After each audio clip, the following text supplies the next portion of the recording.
How's it going, everyone? Welcome back to another Metroplex Bass Addicts video.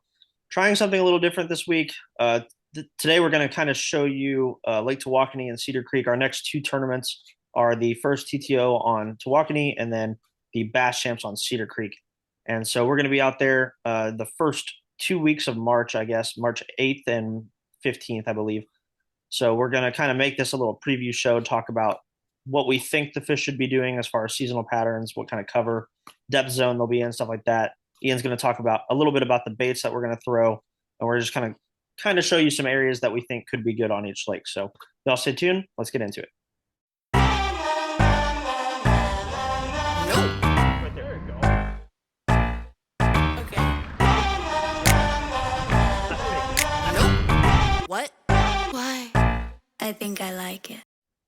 All right, everyone. So real quick, starting here on Lake Tawakoni, first we're showing you the weather for the next 14 days, kind of leading up to the tournament. So as I said earlier, the tournament is Saturday, March 8th. We'll be practicing Friday, March 7th. As you can see, can't really see the weather for those 2 days yet. We can see up to the day just before. But as you can see, it's obviously cold right now. We'll have a little bit of a warm trend next week. And then at the beginning of the week leading up to the tournament, and then it looks like Wednesday and Thursday of the days immediately prior to practice, it's going to start to cool off again. Going to have a north wind, northeast wind anywhere from looks like 13 miles per hour. So don't know, like I said, what the weather's going to be like for those days. Hopefully it warms up a little bit, but you have to be prepared for both.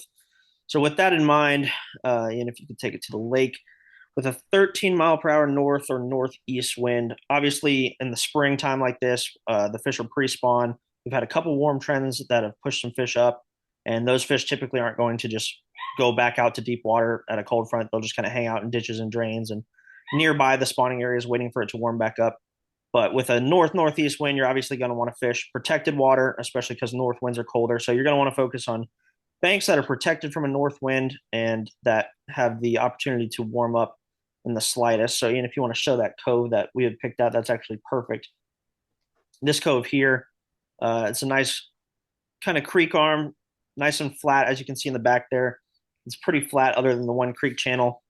And it's protected from that north and northeast wind. So theoretically, the water in there should be warmer than, say, the water down by the dam, or if you were fishing a pocket that was getting hit by that wind. So that's just something to keep in mind while you're out there. But pre-spawn fishing, typical pre-spawn fishing in East Texas, this is the kind of stuff that we really like to do. Find that warm water, get in the backs of the creeks and the pockets, find that little bit deeper water. If it stays cold, try to sit in those creek channel ditches or drains, little areas where it's a little bit deeper running through the flat. If you can find like a grass edge or a row of timber butting up to that, that's even better. But just any kind of channel that makes a ditch in any of those grass or timber flats back there. If you got docks near it or any kind of rock, that can be good as well. If it does get warmer though, leading into that tournament, if the practice day and the tournament day get into the 70s and even low 80s, that water in the back of those creeks is going to warm up even faster than on the main lake. And that's kind of what we did last year while we were out there. The water warmed up substantially throughout the day, and we were able to move into the back of a pocket and just start flipping bushes. So it's kind of a situational thing. You just have to keep an eye on the water temperature and the weather throughout the day. But really, you just want to focus in those creeks where you think the fish are going to spawn, fishing all the cover in the backs of them. While it's cold, fish a little bit deeper. If you can find ponds, those are always a great place to look. They typically have a little bit deeper water, so that can be good for when it's cold. And then if that starts to warm up at all, get underneath those bushes, get on those laydowns, start flipping a jig or something like that. But that's pretty much all I have for Tawakoni. It should be a full-blown pre-spawn event. Should be really good, even if it is cold. You just gotta know whether you want to be out in those ditches or up on the bank. But Tawakoni, they live shallow, so should be a good event. And now we're gonna hand it over to Ian. He's gonna talk about some of the baits that we like to throw out there in these conditions. All right, guys. As far as baits that we normally use throughout this time of year, of course, our tried and true, the one that we're always going to stick with is going to be the Z-Man Jackhammer. We really like the spot remover color in 3/8 ounce. Started pairing it last year, or a few years ago, with our Lake Fork Trophy Lures Magic Shad, normally in pearl, but just kind of any kind of white shad pattern is what we like a lot. Tristan was also in this past video throwing around a fire craw jackhammer, right at fork and doing really well on that. So of course, just that same thing, just paired with a nice red blackish trailer for it, just to give it more of that crawfish effect, which you're normally looking for, that East Texas spring kind of pattern. So a lot of what we're doing, of course, is just looking for grass and things like that to throw that chatterbait around. Of course, coming back into like these coves, water is obviously pretty low in this image, but looking for grass banks like this, throwing it around docks, things like that. As we move a little bit further back into the cove, what just kind of based on the weather, it'll probably be about 55 to 60-ish degrees for the water temperature. And just kind of feeling out the fish. If they're really active and biting, then jackhammer's what we're going to stick in our hand. But if we kind of notice as we're going back, their water temperature is warming up, but they still don't necessarily want to bite, that's of course when you move over into your Senkos. Just an example for you, Gary Yamamoto, everyone knows them, everyone loves them. That you're kind of doing the exact same thing with that, just targeting that grass edge around everything, docks, underneath docks. That example that we showed you coming over in here, it looks like these ponds, some of this trees, things like that, deeper dugout sections by these docks are going to be what are going to be holding any of your deeper fish wanting that 3 to 5 foot range. So these are really great areas to target with those Senkos, as well as, of course, when you're starting to move further back in here. This, when it fills up, of course, you're going to have a nice amount of trees throughout everything. So just casually, as it warms up throughout the day, you're going to be wanting to then start transitioning to flipping all of these big isolated targets. And that's really what we did in the end of last year or last year's tournament out here didn't really have much going throughout the day. In the last hour, we just picked a tree line of isolated stuff and then just went away on it, and that's how we ended up with our bag. So few key baits, few key areas to start looking at as you're going throughout your practice and this tournament during this time of year. So some good stuff to be watching out for. For the flipping to typically like to throw a jig in the pre-spawn over a Texas rig. I mean, you just kind of have to feel that out. But last year, at least, it seemed like they wanted that bigger profile of the jig a lot more than that Texas rig. That's kind of the jig. I think we were throwing a black and blue last year in that jig, if I remember correctly. But just whatever color you have confidence in, that 6 cents hybrid jig is really hard to beat. So, And it's Tawakoni, so depending on what part of the lake you're in, of course, your upper areas are going to be a lot more muddy. Your southern areas are going to be a little bit clean. Might be able to get away with a little bit more green pumpkin, just kind of depending on what rain looks like. And for this next area, that's Malakoff. That's what we're talking about next. It's not looking like we're supposed to get any big, heavy rain pours. I think we have like a small chance this Sunday, but after that, it seems relatively clear up until our tournament and should be pretty decent as far as water clarity goes. Gives it a lot of nice time to clean up throughout the lake. to keep the water temperature mostly stable as well. Yeah. So that's good as well. But, all right, guys, we are now going to transition into talking about the Bass Champs tournament on Cedar Creek. So give us 1 second. We'll be right back. All right, everyone. So now we're going to talk about the March 15th Bass Champs event on Cedar Creek. That'll be our third tournament of the year. Going to be out there. This is kind of the weather outlook for that area. Malakoff is where we decided to put it on, but pretty similar to Tawakoni. I guess it's slightly warmer, but not much. I mean, maybe a couple degrees difference, but unfortunately, that tournament's another week away after Tawakoni, so we really can't see. But that gap week, in early March is typically right around the time that it starts to warm up. We're actually a little bit behind this year. Typically, in years past, we've been on Fork or Tawakoni like the first weekend of March, like the first, second, or third. And that day is typically when we're starting to notice that some fish in the backs of creeks are starting to get on beds and that the water's warming up consistently, starting to get some warmer weather. But this cold front we've had is really setting things back, and the one that's going to come in before that Tawakoni tournament. So if everything goes as planned, that week in between the TTO and Tawakoni leading up to the Bass Champs on Cedar Creek should be that first like kickoff spring week where it's nice and warm. You got lows in the 50s, high and in 60s, and highs in the 70s and 80s. So if that happens like normal, Cedar Creek should be a really good event. There should be a lot going on. Probably mostly still pre-spawn bass, like at Tawakoni, but there is a chance that if it gets, yeah, I mean, we like Ian's showing right there, we do have a full moon lining up for a couple days before that and over the course of the weekend, most likely. So if it does warm up that week, there could be an opportunity if you're in the right area and you find some of those backwater areas where it's warming up that you could get on some spawning fish. We have definitely done that on Cedar Creek in the past. So that moon phase is definitely a big factor. Time of year is getting right. If it warms up, there could be some spawning fish in that event for sure. Personally, though, we still think the majority of the bass are going to be pre-spawn, and typically that's what we like to look for in most tournaments anyway, just because they're more aggressive and they're going to weigh more than they do any other time of year. So from a tournament standpoint, that's what you want to target. But our approach for Cedar Creek and the pre-spawn and spawn is honestly pretty simple. We've been doing this for a couple years and we've had a lot of success doing it. We'll do a map study of the lake, pulling up the map, kind of like Ian has right now. You can see right there on that point, there is it's just a seawall point with docks like 98% of Cedar Creek, but you can see there's some rock out there uh, in a little bit deeper water than the actual seawall itself.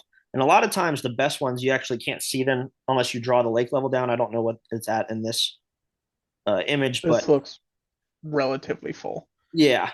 So a lot of the better ones, if you can go back in time, if you have Google Earth Pro and draw the lake level down and look around some of the points and stuff, you'll find that there's a lot of rock laid up against the seawall in a lot of places on the lake. And if you can find those spots where the rock's between 2 to 5 feet deep, laid up against that seawall, kind of closer to the main lake or at the mouth of a spawning pocket, that's typically our approach.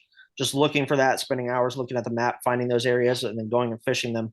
And that's what we've been doing for several years. And, we've had a lot of success on Cedar Creek doing that. Obviously you fish the docks too. You don't just skip them. But typically the main pattern is actually focusing on the rock and seawall between the docks and not the docks themselves. That's really about all we do on Cedar Creek in the pre-spawn. It's all we've ever really had to do. Occasionally we'll go in the back of a pocket and find them on beds, fish beds if we can find that in a flat pocket, maybe throw it a lay down or something, some bushes. But for the most part, it's just about that rocky seawall and 2 to 5 feet, finding as many of those spots as you can and rotating a good amount of, whatever baits you're confident in on those areas. And speaking of those baits, Ian is going to talk about them right now. But yeah, guys, a lot of what we do during this time of the year kind of translates lake to lake. We can normally run the same pattern, and then as the spawn progresses, we normally start changing things out. So a lot of what we're doing along these seed walls, just depending on how frustrated the rock itself is actually making us. We'll either throw, of course, your standard 1 to 4 foot diving, normal depth crankbait, square bills, as they're called. Um, that and then a lot of Texas rigs is what we then normally transition to. This is a little bit earlier on in the year than we normally fish this lake. I think we're normally like end of March, early April is when a Yeah. lot of our tournaments are out here where it seems like they're really spawning. And this year's definitely going to delay them a little bit on that as well. So of course on that one as well, uh, just the more north you get, I remember a few years ago we were probably seeing 51 to 55 down here, and then all the way up to like 65 up in this area of the lake. So, as the further you get north, of course, the warmer the water is going to be, the dirtier the water is going to be, unfortunately, as well. But just kind of feel those areas out as you're practicing. Just kind of look for warmest water you possibly can that you're comfortable with finding fish in. And of course, other baits that we use. So when your square bill is getting hung up in rocks every 3 seconds, like it normally is on the stretch that we like to fish, we then transition to things like a chatterbait again. So still the same color. Shatter going to be moving up a lot shallower as the water warms up as well. So it's still a really good color. Throw around docks. One thing Tristan forgot to mention as well is if we do happen to see any kind of spawning fish, a lot of fish weirdly that we've kind of noticed have honestly spawned on things like your little ladders going into the lake. So this is a stretch right below where we just showed. It has 1, 2, 3, 4, probably 5 ladders in it in a nice stretch of like 8 docks. So that's also something we look at. In the years past, we've probably caught I think we've kind of timed it to where you could predict that there was going to be a fish on every single ladder that we fished on that stretch. So definitely something to look for. If you're getting out a little bit deeper, a little bit more main lake docks, not as far back in the cove, they're of course going to be holding a little bit tighter to those ladders, and then might also have to slow down your presentation. So if those moving baits aren't working, this is normally when we transition to. I personally like to transition to a Texas rig instead of a jig. Normally, when I can start seeing them on beds, when I know they're on beds, I just find the hookup ratio for me is a little bit better on them. So that's normally when I'll start doing that. And then if we're just completely wrong, if we get another cold front, something like that, then they're just going to be straight offshore at this point.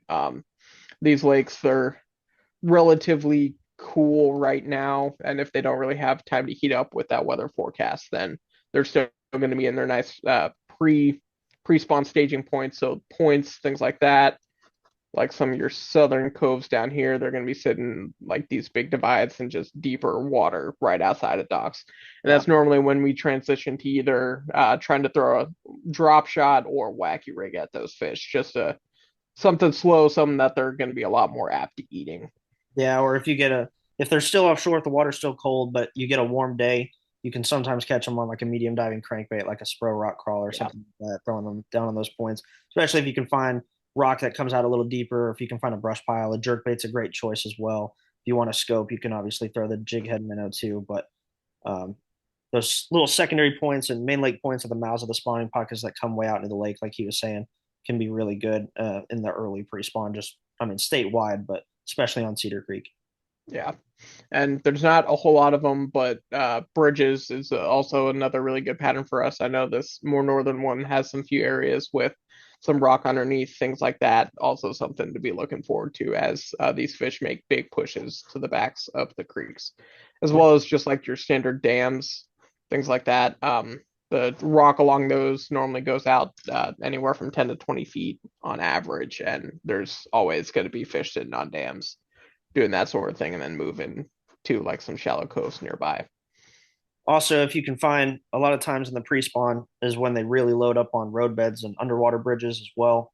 Especially if you can find one, halfway back in a creek that they're going to eventually spawn in, they can really load up on those underwater roadbeds and bridges. A lot of times they're right next to your actual bridge, and that's a pattern we've been running for several years in East Texas, specifically in the pre-spawn.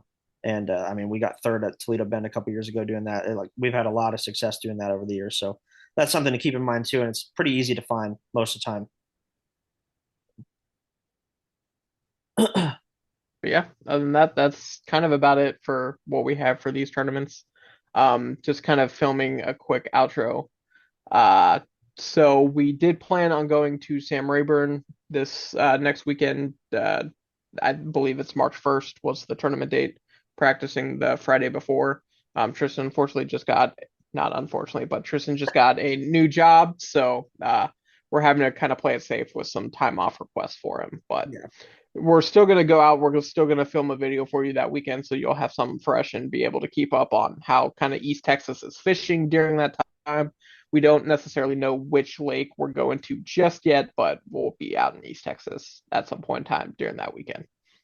And real quick, last little thing, if you guys like this video and you want to see more of this, definitely let us know in the comments. We can make this a series where we sit down before every tournament and film, kind of a preview show for our next 2 or 3 events. So definitely let us know in the comments if you like this content and you want to see more of it. But other than that, we appreciate you guys watching. See you on the next one. Thanks. Thanks. I got the bread and I got the juice. I got some dogs and I let them loose. Bring in the storm and this ain't the Zeus. Walk in the skies but this ain't the loop. This ain't the truth. We ain't the same, you ain't have a clue. I'm in the game and untouchable, cause I got the flame and this is the proof. Loading my tote, I still want all the smoke. We ain't talking about jokes, we just talking about more. I see y'all.